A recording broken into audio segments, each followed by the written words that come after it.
I'm Andre Alphonso, and in my professional career that spanned just over 30 years, there's a single theme that's woven its way through it.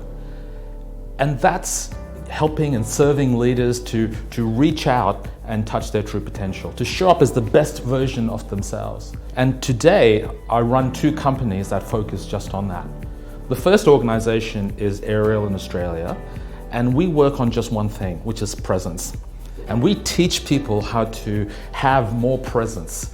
The other organization is in India, and that's Forum. And there I lead a dynamic, really young group of people who are working with leaders and organizations and salespeople, helping them be their best. I'm passionate about two things. The first thing is to stop people faking it. And what I mean by that is getting people to take off the mask that they wear and be their authentic selves. And the second thing is to stop people from rusting. What I mean by that is when we get to the second half of our lives, we tend to go into a decline where people say, let's turn the volume down in how I live my life. And I think it's the opposite. Because when you get to the second part of your life, you have the most experience you've ever had, the most skills you've ever had, and collected the most wisdom you've ever got. Now is the time to turn up the volume, not turn it down. Now, those two things that I'm passionate about are really important to me because it really is the story of my life.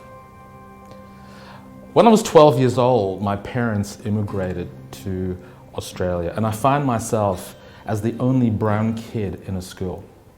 You can imagine how much fun that was. So there was a group of people that decided that they were going to torment me and make my life misery. And now people get bullied every day, I know that.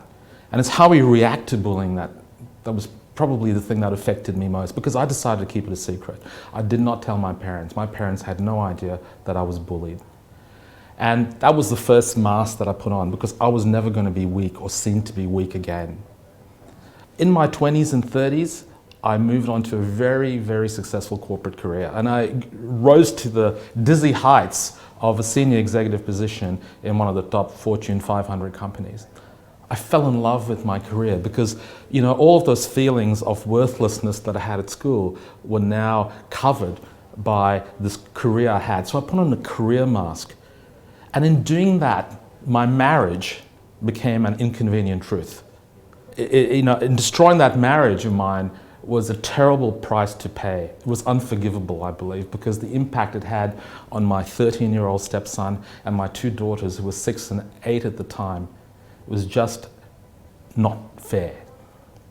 They say it breaks your heart, and it broke my heart, literally. At 42, I had a major heart attack, which almost took me out.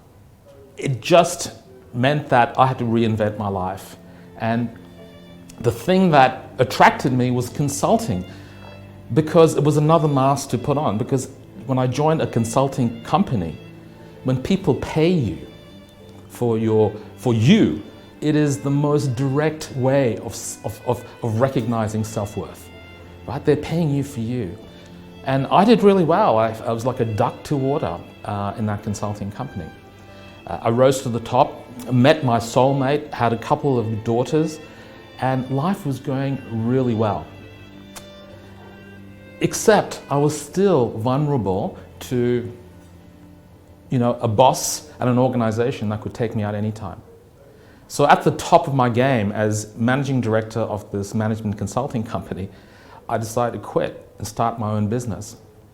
And life was brilliant. And everything was working out according to plan.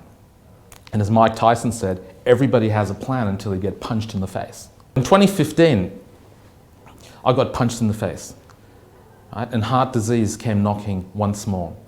And I went in for a routine procedure to get a stent put into my artery, and it went horribly wrong. My bed was tilted at an angle trying to get my blood pressure up again, and they were preparing defibrillators to get my heart started when it stopped. And I looked at the nurse and I said, "What's going on?" And she said, "Andre, you have just descended into critical and we are trying to save your life." I still get goosebumps when I hear her voice. And I thought to myself, is this it? Was that my life? And you know, in those moments when you make eye contact with death, strange things happen. Because in that moment I knew I was not done. I was not done because I hadn't lived my truth. And I figured that if I survived this, I was going to change my life. She said, cough, stay with us, Andre, stay with us. Cough, cough.